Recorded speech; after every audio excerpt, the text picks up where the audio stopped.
In today's video, I'm going to teach you how to delete a subtask in your Jira Kanban project view.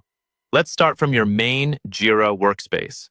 Make sure you're logged into your Jira account, then navigate to your Kanban project. In the example I'm using, this is shown as a Kanban space with all work listed. You can usually get there by choosing your project from the sidebar, then switching to the list or board view, depending on how your Jira is set up. The key is that you should be looking at a list of issues, including any subtasks that belong to them. Once you're on your Kanban project page, locate the subtask you want to delete.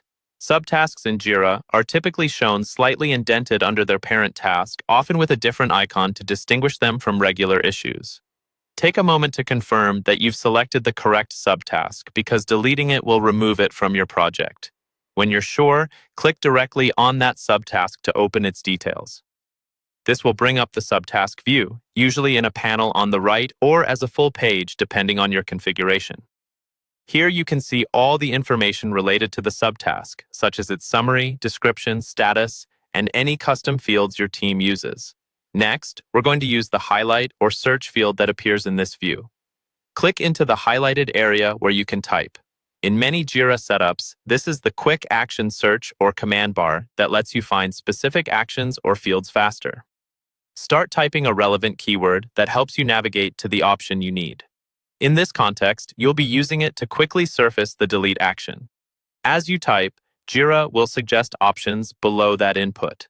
Look through the list that appears and click on the highlighted suggestion that matches what you're trying to do. This helps you jump directly to the correct control without hunting through multiple menus. If you don't immediately see what you want, make sure you've typed clearly and check that you're still focused on the subtask, not the parent issue. Once that's done, move to the delete option for this subtask. This might appear as a menu item or a button labeled delete. Click on delete. Jira will usually show a confirmation dialog to prevent accidental removal.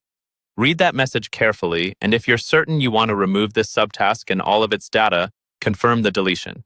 After you confirm, the subtask will be permanently removed from your Kanban space, and you'll see it disappear from the list under its parent issue.